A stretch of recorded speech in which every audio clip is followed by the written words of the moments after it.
Okay, John Kovach getting you ready for Yankee Fisherman on HANradio.com, streaming on the Hersam Acorn Network. First, we're going to throw it to Kate Chaplinsky, who's got some late-breaking news stories to run down for us. Kate?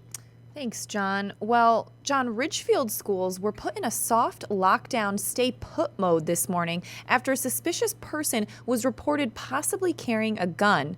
Ridgefield Police Captain Jeff Kreitz wrote in a statement that this morning, about 9:20 a.m., the Ridgefield Police Department received a call regarding a suspicious male in the vicinity of West Mountain Road and Ramapo Road. It was reported that the male was walking towards the center of town and could possibly be holding a firearm.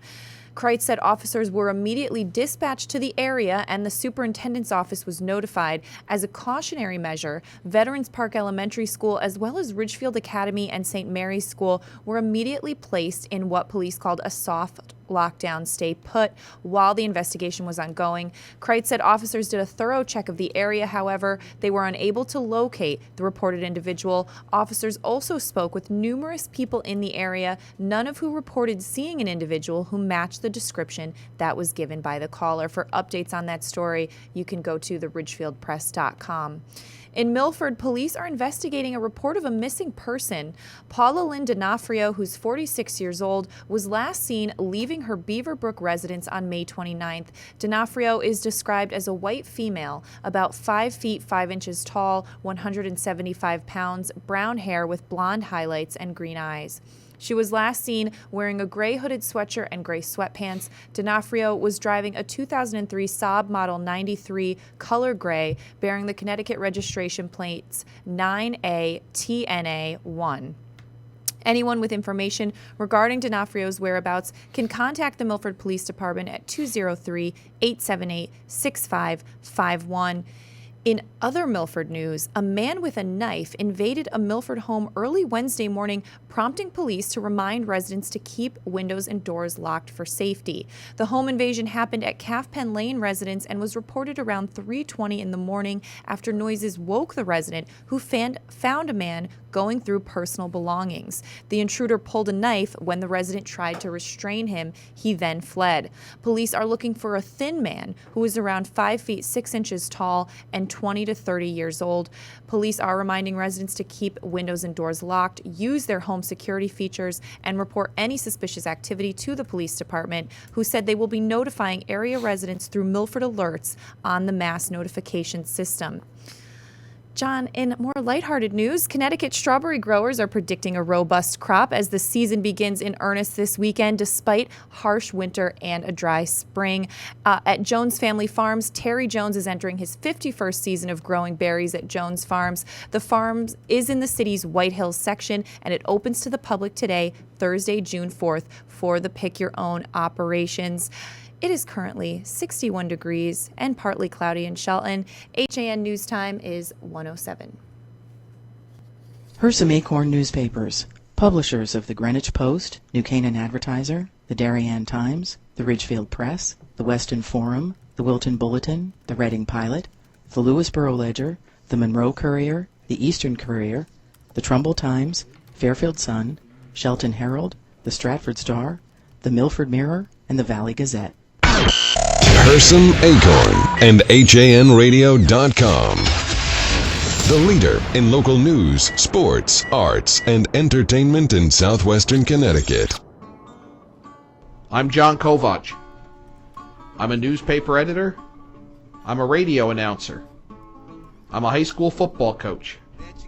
And since I was old enough to stand on the side of a stream next to my dad, I've been an angler. I've fished with bait, lures, and flies. I've fished with spinning gear, fly rods, jigging poles, and tip-ups. I've stood on ice, waded rapids, and been tossed about the deck of a boat. And I want you to love fishing, be it freshwater or salt, heavy flows, high seas, or cutting through a foot of ice, as much as I do, no matter what the quarry, no matter the tactics, no matter the chosen tackle. Welcome to Yankee Fisherman on HANradio.com. Good Thursday afternoon, everybody. Welcome to another edition of Yankee Fisherman. John Kovach with you. We are back in our Shelton studio. We've got the phones working as opposed to last week at Harbor Yard. So we're going to catch up in a few minutes with Scott Garland from Fishing CT. And right now we're going to bring on Walt Garrick, and we're going to talk about Spay Day, which is coming up this weekend, and it's a benefit for Real Recovery. Walt, thanks for joining us on Yankee Fisherman. Well, thank you for having me. So tell us about Real Recovery, which is spelled R-E-E-L, and that's the beneficiary of the Deerfield River Spay and Fly Day coming up on Saturday.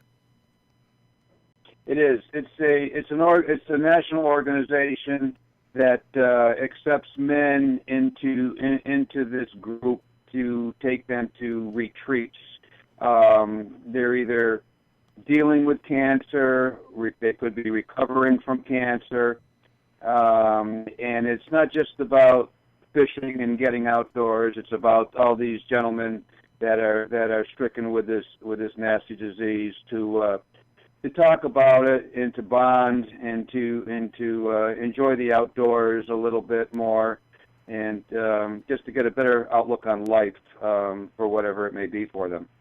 So it sounds like it's the male equivalent of, say, a casting for recovery? Exactly. That's exactly what it is. I started my event 6 years ago, and it was always, all the donations were going for cancer. I searched out, and I eventually found this group. Now I've been dealing with for probably about 4 or 5 years. As my dad, when I was very, very young, 6 months old, had died from cancer. That's awful. So what are some of the activities that are going to be going on at Deerfield River Spay and Fly Day on Saturday? Up at the Zor picnic area, starting at 9 o'clock, I run an event with some help of some very, very close friends. To raise the money, and what goes on is we show two-handed casting, single-hand casting all day long on the water. For anybody that has questions about any of the styles of fly fishing, whether it be switch rods, spay rods, or single-hand, there's enough of us there to help answer all their questions, get them on the water, maybe give them a couple of tips here and there, and a little tune-up. And an idea of how to make their daily fishing trip on the water with a fly rod much more enjoyable, so they can learn to fish with some confidence and enjoy their casting. We also offer free lunch. We have hot dogs, hamburgers that we supply for the event. And but how we raise our money is we have 3 trips this year. We have one trip that's donated at a minimum cost to us for Alaska for a week for 2. It's a heck of a deal. The bidding those are an auction item, which would start off at around $5,000, and that's for 2 all-inclusive to Alaska. We've got 2 other trips that will be at the Miramichi up in New Brunswick for Atlantic salmon, and all these trips are available through the 2016 season. So if you can't, if you're lucky enough to win them now, you can still book for the following year, to make your arrangements for these trips. Along with the trips, we have many fly rods, whether they be single-hand, two-hand fly rods. We've got reels, lines, artwork, local flies, clothing, fishing tools, you name it, that go off for raffle as well to help help raise more money for Real Recovery. And I'm seeing this is free fishing weekend, so you don't need to buy a license to get a line in the water? That's absolutely it. Massachusetts offers this weekend every year, the first weekend of the month. So Saturday and Sunday, there's no license required. Right where my event is held, it's usually stocked pretty well, and there's always a few fish popping, and everybody gets a kick out of it as we're doing demonstrations with yarn. There's always a trout or two during the day that grabs the yarn and runs around a little bit, so everybody gets a kick out of that too. But most people will stay on and fish that day, at the end of the day, at the end of the event, and then go in and fish on Sunday. And we're also having to sign up for the local TU at my event this year. They run their one fly event, and they have different prizes for whoever catches the most amount of fish or length of fish. I'm not sure exactly all the details, but combining these two events going on the same weekend is great. Is great to get people out and fishing and enjoy the outdoors. Now, how did you get into spey casting as your style of fly fishing? Yeah, it's funny because back in the early 70s when I started, fly fishing, a lot of small streams back home here where I am in Hatfield and up in Whately, and without being able to make back casts, without getting caught in the trees all the time, I was always playing with different kinds of casts on the water, not knowing what they were, but they were spey casts, and for many years I just kept getting better at it, and folks started asking me, can you show me what that is? And I went, yes, but I really don't know what it is, but it was definitely accomplishing casts on the water without having any back casts. So probably about 10 or 11 years ago, Melinda's Fly Shop noticed me up in New York, and they said, you really should try a two-handed rod, since I was single-hand spey casting quite proficiently. And they introduced me to that, and I tried it, and the line effortlessly just shot out really across the river, and it wasn't a small river. It was a 100-foot cast the first time I tried it, and I went, wow, no back cast. This is a lot of fun. And so that's how I got into it. And over the years, it's gotten, with the innovation of lines and the advancement of tapers and materials for the rods that are out there, has made it so much easier for all anglers to pick up a two-handed rod and become efficient and enjoy their day on the water. Should I be surprised that it's not more popular in the Northeast because we have so many tight banks where doing a back cast is at best tricky?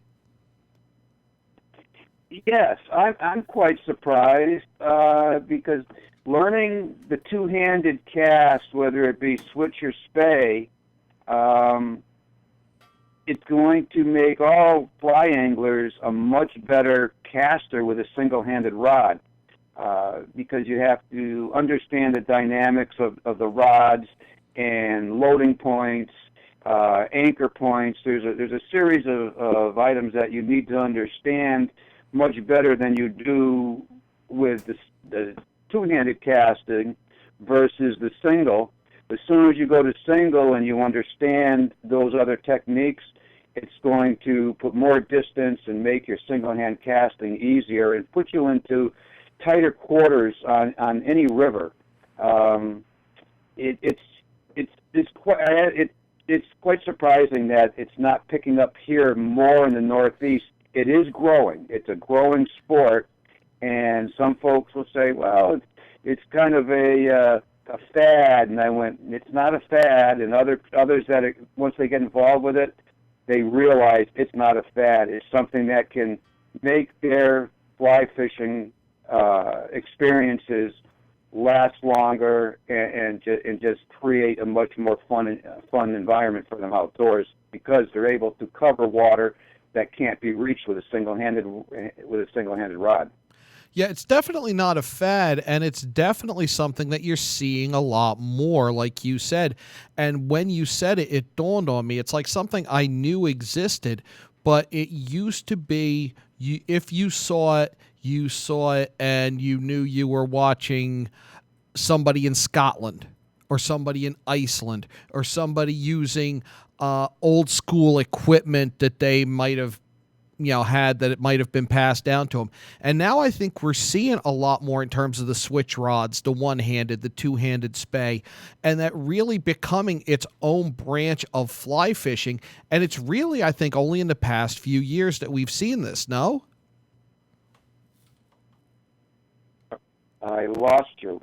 Do you think that it's only in the past few years that we've seen this take off? Because it really has, taken off. It was something that at one point we really rarely saw or talked about, and you never saw anybody doing it.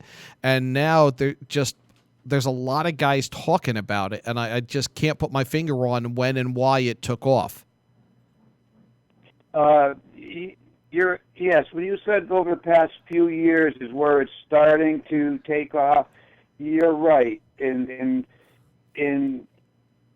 conversation more, in education more of the fly fishing sport itself, people are intrigued with it a little bit, and that's really what this event is about also, where you can come out and see what these two-handed rods can do for you on the water.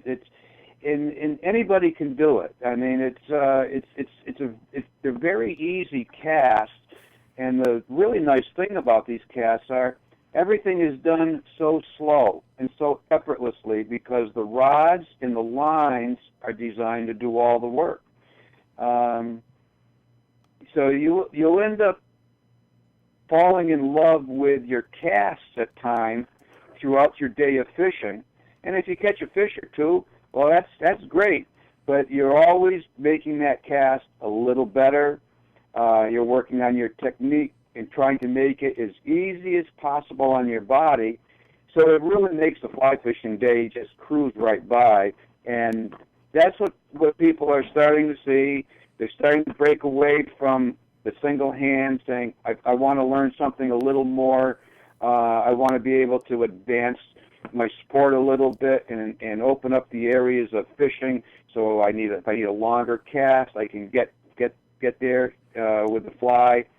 And so the interest is peaking, and now it's time for this peaked interest for people to start getting into the sport a little bit and picking up a rod and giving it a try. And that's what I do. I do the spade instructions, switch rod instruction, also single hand casting instructions as well, and they're quite popular.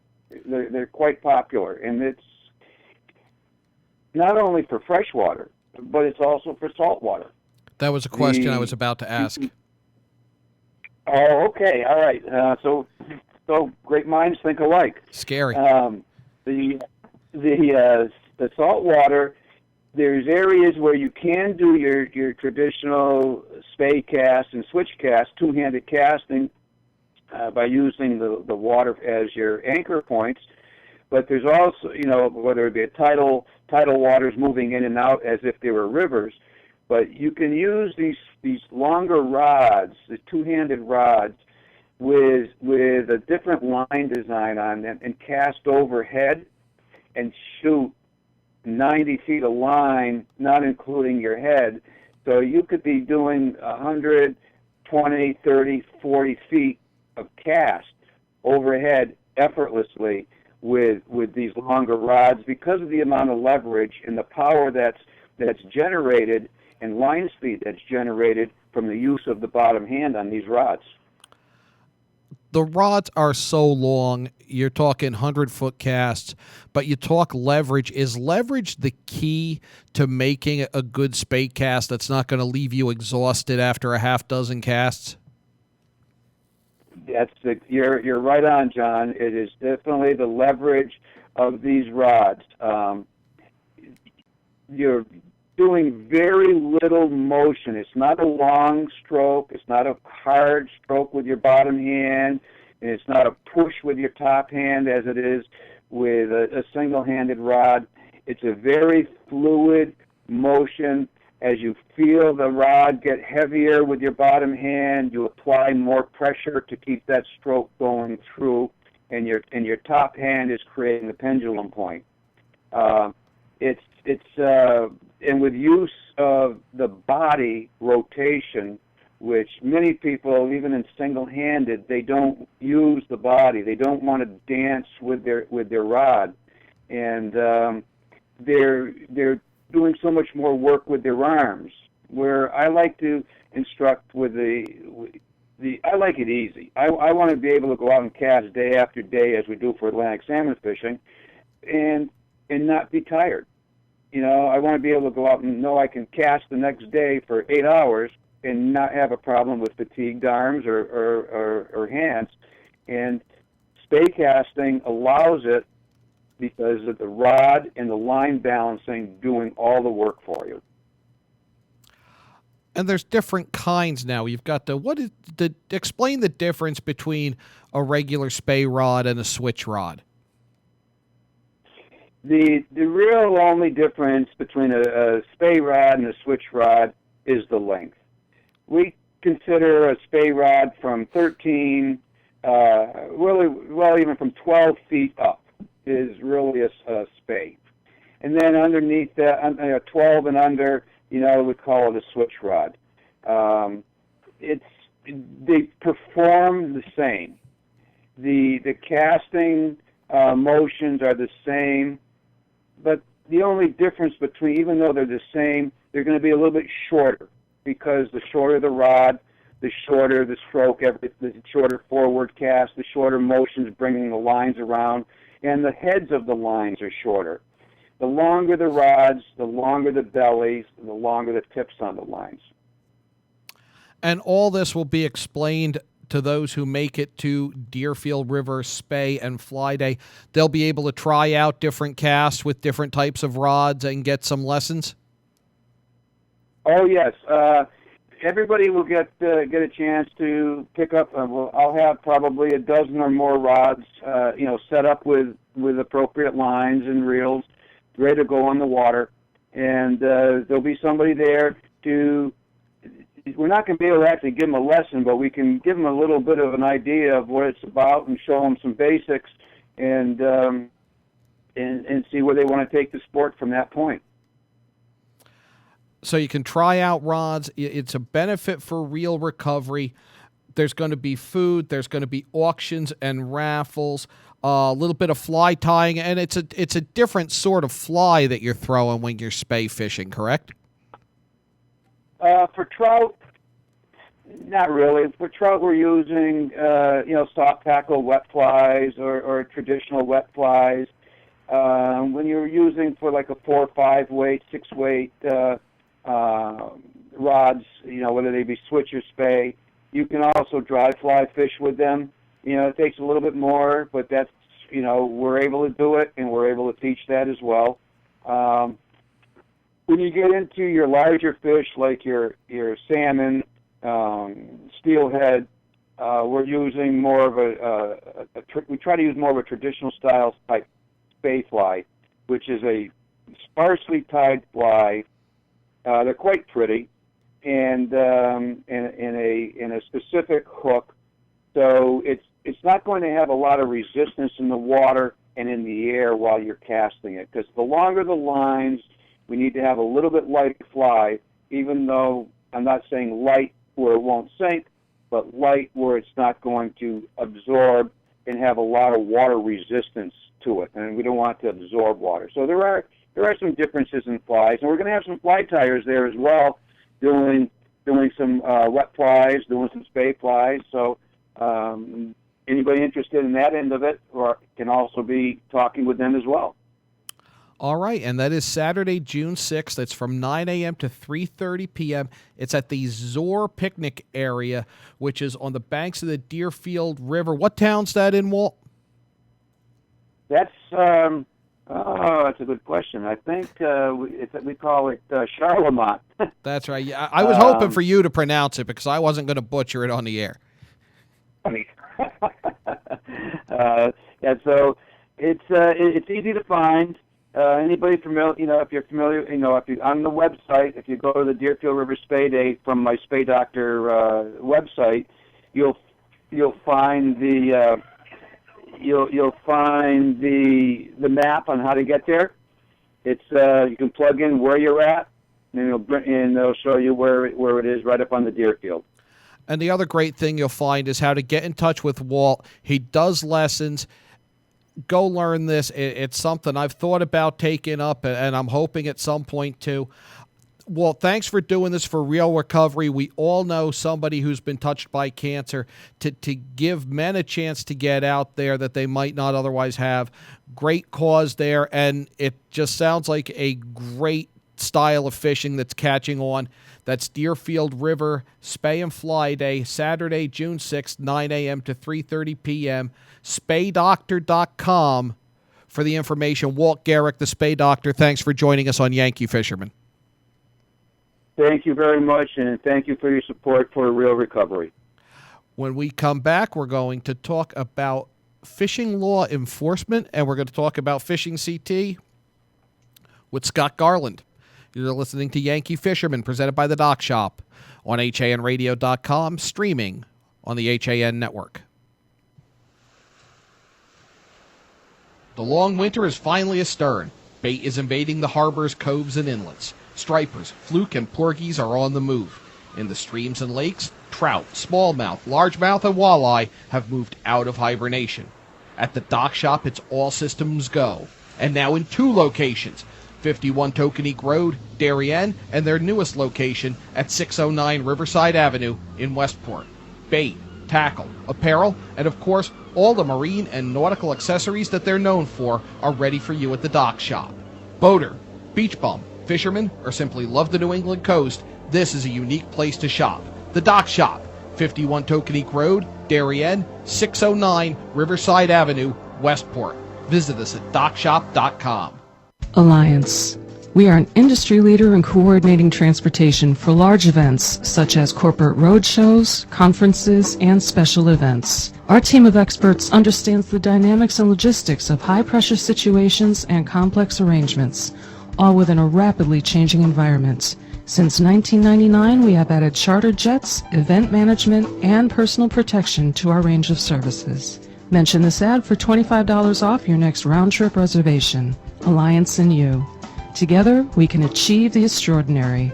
855-546-6996 or alliancelimo.com. It's Lots of Characters, specializing in children's birthday parties with your child's favorite characters. When you want to party hardy, when you need to celebrate, call us, we won't be late. We help create lasting memories for you and your child on their special day. Call us at 203-590-1791 or visit our website at lotsofcharacters.org for more information and to see our party packages. Lots of Characters, 203-590-1791 or online at lotsofcharacters.org. This is Sig Hansen from Deadliest Catch. You're listening to Yankee Fisherman on HANradio.com. Welcome back to Yankee Fisherman, presented by the Dock Shop on HANradio.com. John Kovach, great job there by Walt Garrick, talking about that real recovery benefit, the Deerfield River Spay Day.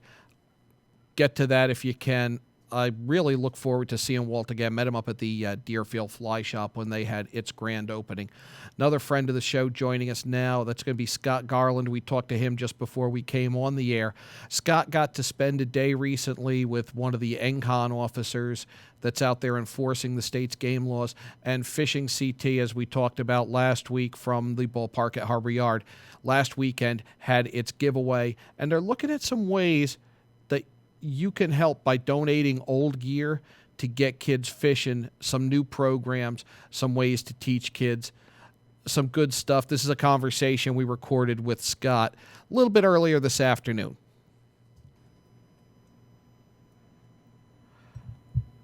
Scott Garland joining us from Fishing CT on Facebook, where they just had a big get-together. And Scott just had an interesting day. We talk a lot about enforcement of game laws here on Yankee Fisherman, presented by the Dock Shop. Scott, you got to go out and basically do a ride-along with the guys from NCON, from the Department of Energy and Environmental Protection? Yes, I did. We have an officer that is actually a member of our group, named to stay anonymous for, obvious reasons. But I've been in contact with him left and right as I get many reports of poachers and, different violations going on. And so I message him immediately to make him aware rather than going through the hotline. And we've had some success with it. and he threw the offer out there for me to go on a ride along with him to see exactly what his day entails. And what did you learn on that trip? Oh, I learned that they are heavily understaffed, and they can cover anywhere from the Connecticut River to the New York border on their own. It was actually a very slow day, Memorial Day weekend. They were heavily staffed that day as their seasonal help just began that weekend. So it was a slow day for me out there, but very informative to see exactly what it entails and their computer system, and how exactly they go about receiving their calls and how they prioritize them. And they're really covering a broad span. I mean, I talked to one of the guys a couple of weeks ago down at Lake Mohegan in Fairfield, and he had driven down all the way from New Haven and was checking out, and there were reports, and I can verify that it goes on. That's a TMA, Trout Management Area, and guys are carrying buckets of trout out, and by the time he got there, the people are gone. Yes. What can we do to aid the ENCON patrols in enforcing the laws? The best thing to do is try to get visual confirmation of the violation. You don't want to send them on a wild goose chase. And you also want to get the best description as you can, because you don't want to involve yourself in the group. He says the best thing to do is clothing. Describe their clothing, how many people there are, and try to get license plate numbers if you can. That's the best way, because they, like you said, they can't always get there immediately. And a lot of times the people have, split the spot, have moved on. They may not stay in the same spot, but at least if they have a physical description of the people, car description, license plate, they can follow up on it. They don't get to everything. If they get a call of a boating accident, that's going to take priority of somebody keeping a couple extra trout. So they're going to go to that boating accident. But at least it's a mental note. They take note of where the incident was occurring, so that when they're making their rounds, they can, stop in, check it out. And it's just like any other law enforcement agency. If you've got a more high priority life at stake call, that's going to take precedent. Absolutely, especially with their numbers. I was told last summer they worked with 30 officers when there was a study done, and they should have had 75 on duty for 2014 summer. That's 40%. I'd love to see them right there. Yeah, I don't know how they do what they do, and hats off to those guys. The guy I ran into up at Mohegan, first thing I did, I saw him pull in. I got talked to. I pulled my license out, and I walked. I said, here, look at this, because I wanted to get out that you're down here checking licenses, and let's see how quick that gets out. Mm-hmm. To let people know that they're around, and maybe it deters some of this stuff, just like, seeing somebody pulled over on the side of the road deters a speeder. He'd say anything about some of the interesting calls they get? Anywhere. This officer in particular, he was on the Granby call a few weeks ago with the bear that attacked the jogger. Yeah, he was actually the one that was on that call. I mean, our morning started off with a raccoon, that was up in somebody's awning of their garage. So the night before they set a trap, and that morning we went, picked it up, and, got rid of it for them. Relocated it. From there, we went on to a guest speaking up on the Farmington River. While up there, he got a call about some poachers on the Farmington River TMA, and we proceeded to find different poachers. The poachers that were called in had already left, but we stumbled upon some others. Hey, at least you found somebody. Exactly, and they cover a wide variety.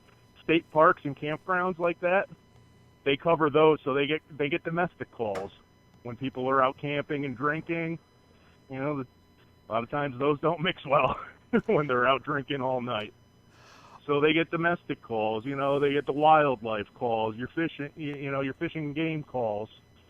On our way back to the office, we were traveling on the highway, and there was a state officer that had somebody pulled over. He pulled up behind, and he was back up for them. So a lot going on. Yeah, there you are. You're back. We're losing you a little bit. We lost you a little bit, Scott. Sorry about that. There we go. No worries. One idea that I've floated off a few people just kind of informally, because they are conservation officers, and some of the work they're doing is conservation in nature. The raccoon call that you mentioned, of course, would probably fall into that. Some of the other work they do. Does it make sense to maybe hire retired law enforcement officers who have that kind of training and appoint them as game wardens and let them enforce the game laws and let conservation guys do conservation work, and to separate those two jobs? Is that something that you think might help matters? It would definitely help matters. It would the more we have spread out, the more numbers we have, the better it is for us. The problem with that being is the state and their funding. These officers are not going to volunteer their time. Right. Majority of them. So once again, it all falls back on what the government, decides to give out. I was told right now they've been without a captain in the Western District since January, and when they brought it up to legislature to hire a new one, they got denied. That's a major, major issue. That's amazing. That's troubling to me. It is, and it all starts at the top between the government. And another thing I was told was the judicial system. A lot of times, people get nailed for poaching. They know how the system works, so they go in and they will plead not guilty to it, and they get off on lesser fines. And most of the time, it's a donation. Does not even go back into the fisheries department. That's kind of, disheartening as somebody who wants to help enforce these rules and regulations. Yeah, that's what gets me. I would really like to see all of the licensing fees, all of the fees that go in to DEEP get channeled to better enforcement of these game laws. Yes. And that's another misconception that you bring up, the licensing fees. At our meet and greet this weekend, we had Mike Bouchine from the Connecticut Deep, and he was up there speaking on the CARE program, but he brought up the licensing and fee issue, that all license money goes into the general fund, which most people claim. However, it has to come back out to the department that raised it 100% so that they receive their federal funding. So it does make its way out? Quite interesting. It does make its way out to the department that brought it in. It has to 100%. It's a federal mandate so that they receive their federal funding. Okay. The different grants and everything for the fishing and wildlife. You meant, yeah, it kind of makes me feel a little better to know that it's coming back out to where it should be going. My level of trust that it all gets out, well, it's neither here nor there. Right. I want to know specifically where it goes from that point. That's one of the things that I'm actually waiting on a letter from Bill Garish, who is putting together a nice package for me. He says that's going to tell me exactly where all of the funding goes when it does come back out. So that should give a little bit better perspective and hopefully ease some of our minds on where it goes. I'd also like to see a count of what comes in so that I know that it's all coming out. Yes. Yeah. For those of us who follow it, it would be nice to see the specific numbers. Would be great to have. Now, you mentioned the get-together, the meet and greet that you had the other day. Looked like you had great weather for it. I was out of state. How did that go? It was great. The numbers were down a little bit, but to be expected with the weather we did have. We ended up somewhere in the 40 to 50 range throughout the day, but it was perfect-sized crowd. Everybody got out, got to, just talk with each other and share some stories. and cooked out, did some good food, had a nice DJ there. Mike Bouchine from DP came out, and spoke with us.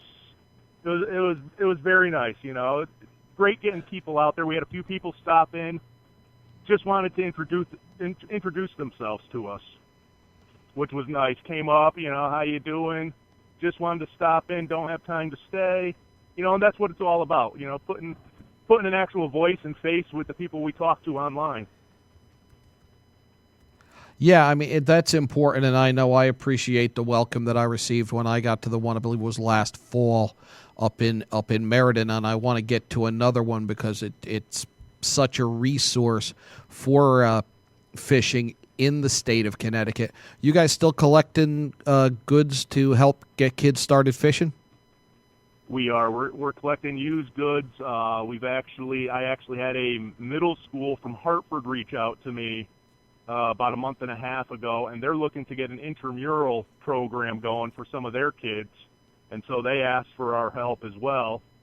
So we're going to start up a program with that so other schools and groups can get involved, and we could help raise some of these, fishing tackle and goods for them. We've got a bait shop, Bates Motel down in Woodbridge, who has jumped on board, and they said anything that we do for the kids, he'll provide the bait for us, some tackle. So we're starting to see some of the businesses out there reach out and lend a hand with it as well. Hey, let me know what we can do to help with that and to help promote that, because I love that idea of an intramural fishing program at that level. One of the things that was a big push when I was up at the Trout Unlimited Northeast Regional over the weekend, they have now a college program that's trying to start college-level fishing clubs, which I don't think I would have fallen away from the sport, which I did for a few years, had I had access to something like that. Anything we can do to keep the next generation involved continuously from the first time they put a line in the water until they're an adult is just going to make it better for everybody and for the environment. Absolutely. We're actually looking into, we have 9 administrators on Fishing CT right now, and we're going to put together a CARE class program so we can all become certified instructors of the CARE program. That way we are certified and can start running events ourselves, teaching some classes, and I want to make sure all of our administrators are on board, get certified, and we're going to open it up to all of our members as well. Anybody else who wants to join, Deep said that they would do a special class for us, so which is awesome. That's terrific. Now, what can somebody do if they want to donate some gear to this effort that you're putting forth? They can contact me directly via email at fishingct1@gmail.com, or they can go on to our Facebook group, which is facebook.com/groups/fishingct. If you're not a member, join and leave a comment, inbox me, Scott Garland, and we will make arrangements to come out and pick up the gear. Also, Bates Motel on Selden Street in Woodbridge, they are they collect donations for us as well. And anybody who brings in donations to him receives a $5 off gift card. Oh, good deal there. Any big changes, anything new coming up with the Fishing CT and the related groups? Well, we are working, right now we have fishingnortheast.net, which is solely Fishing CT, the Connecticut portion.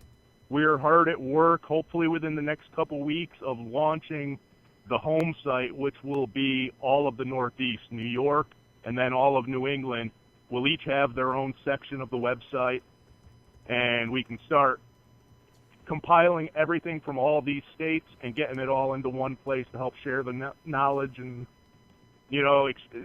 just the extraordinary anglers that we have as members. Good stuff. Scott, thanks for coming on.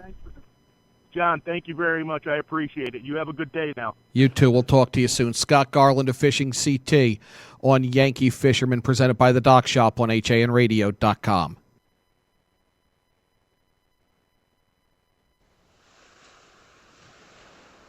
The long winter is finally astern. Bait is invading the harbors, coves, and inlets. Stripers, fluke, and porgies are on the move. In the streams and lakes, trout, smallmouth, largemouth, and walleye have moved out of hibernation. At the Dock Shop, it's all systems go. And now in 2 locations, 51 Tokenique Road, Darien, and their newest location at 609 Riverside Avenue in Westport. Bait, tackle, apparel, and of course, all the marine and nautical accessories that they're known for are ready for you at the Dock Shop. Boater, beach bum, fisherman, or simply love the New England coast, this is a unique place to shop. The Dock Shop, 51 Tokenique Road, Darien, 609 Riverside Avenue, Westport. Visit us at dockshop.com. Healthy, confident smiles begin at Stratford Orthodontics. Conveniently located on Main Street, we are Stratford's hometown orthodontist. We offer the latest in orthodontic technology, including Damon braces and Invisalign. We always accept new patients. Call today to schedule a complimentary consultation. 203-375-8332. Stratford Orthodontics, 2499 Main Street, Stratford. 203-375-8332. And online at stratfordsmile.com. Ever wonder why a story becomes news? Find out each Friday on Behind the News on HANradio.com. We'll bring in the newsmakers from around Connecticut and the journalists who cover them. Who is making the news? What did they do? Where did it happen? When and how did that story unfold? Find out on Behind the News, hosted by Kate Chaplinsky, John Kovach, and myself, Josh Fisher. Fridays at noon on HANradio.com. Now you can keep up with what's happening in Darien with the convenience of the Darien Times Online. Your choice. Print or digital subscription for just $45 a year. Or get the print and digital bundle for just $10 more, $55 a year. To subscribe to the Darien Times, go to hersamsecure.com/CIRC or call the circulation department at 203-894-3388. The Darien Times, now in print and online. Don't miss a single issue. Subscribe today. Hersam Acorn and HANradio.com. 1:50 on your Thursday afternoon. Looks sunny out. Looks like a nice day. Might be a nice day to sneak out and go fish. Just got to say that quietly because Marty Hersam's within earshot, and he is my boss. I'll have to crawl out of the office. Thanks to Scott Garland for just coming on, talking about his ride along with NCON and about Fishing CT and talking about game laws. And this was posted last night, early this morning, by the Massachusetts Environmental Police, where yesterday they were on patrol in Buzzards Bay near the entrance to the Cape Cod Canal.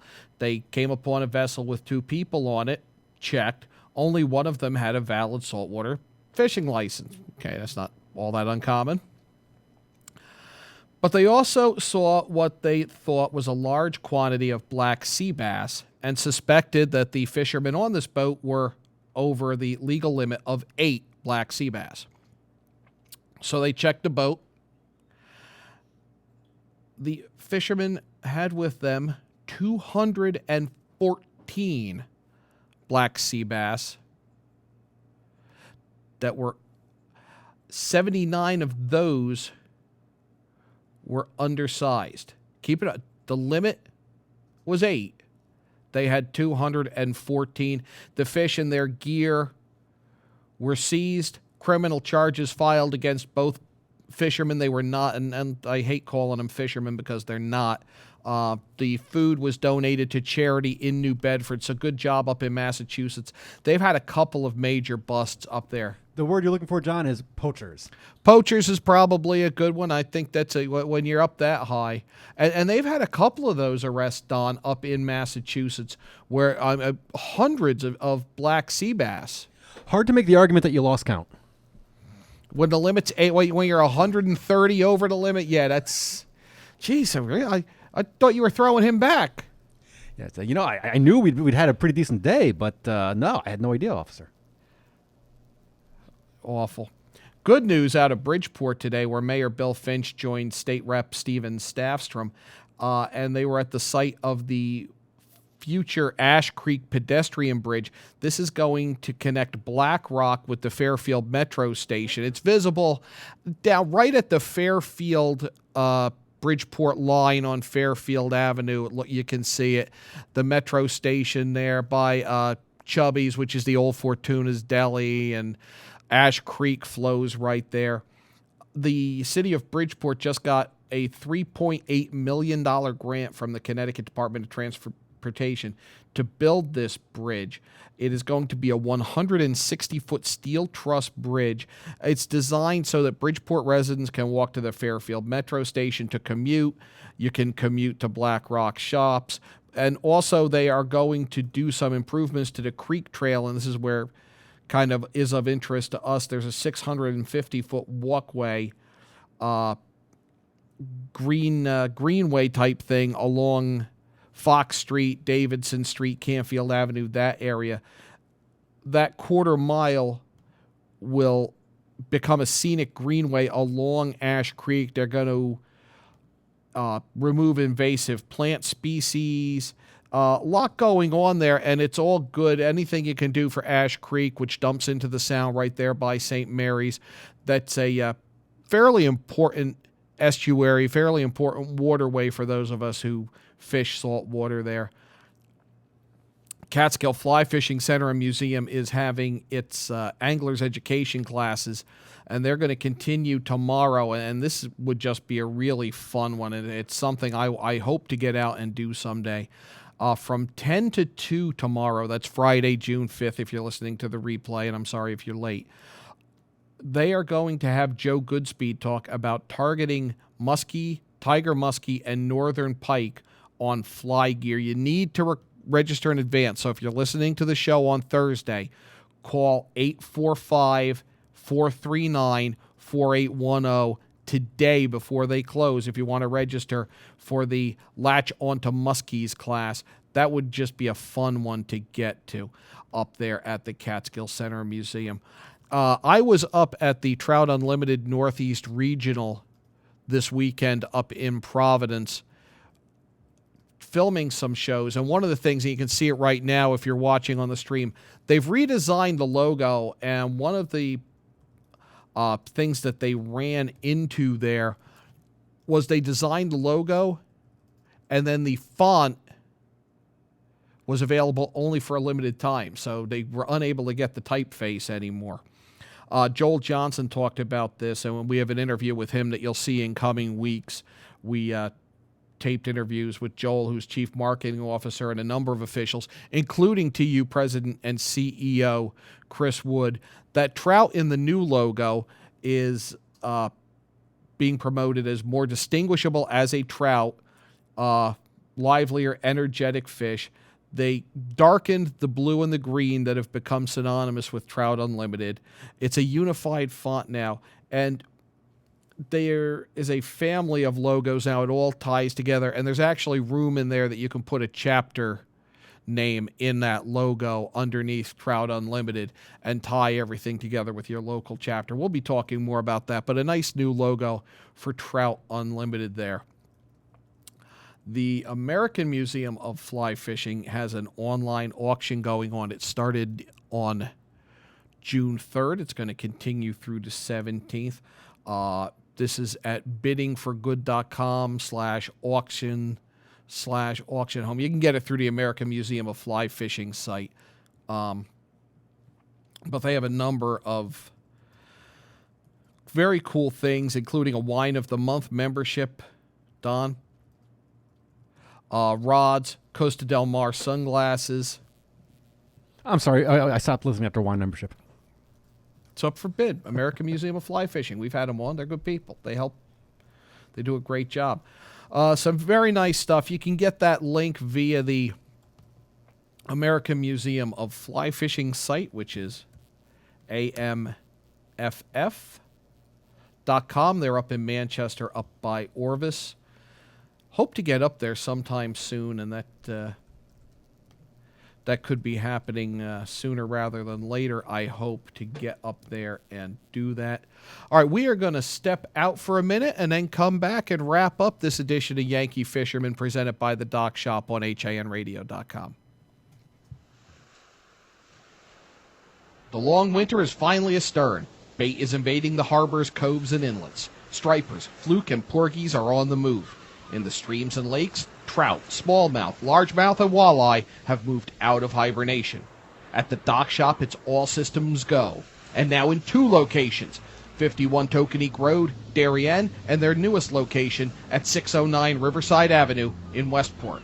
Bait, tackle, apparel, and of course, all the marine and nautical accessories that they're known for are ready for you at the Dock Shop. Boater, beach bum, fisherman, or simply love the New England coast, this is a unique place to shop. The Dock Shop, 51 Tokenique Road, Darien, 609 Riverside Avenue, Westport. Visit us at dockshop.com.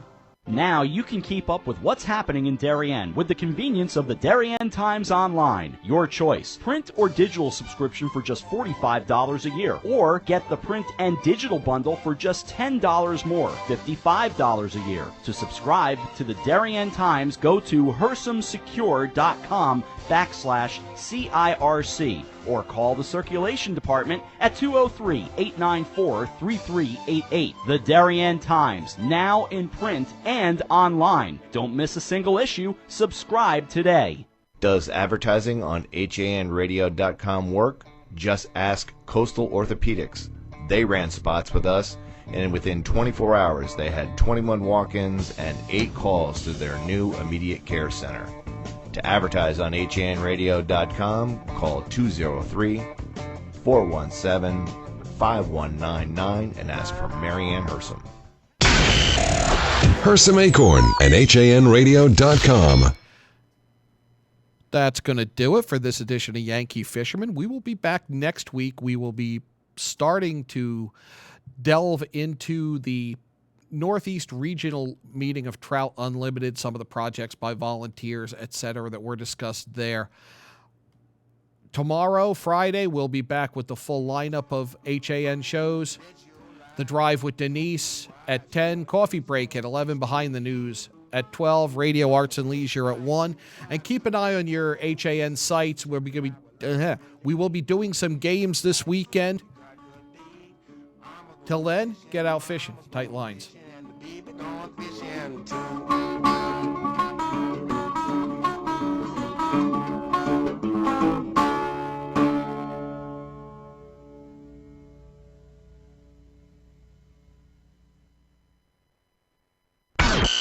Hersam Acorn and HANradio.com. The leader in local news, sports, arts, and entertainment in southwestern Connecticut.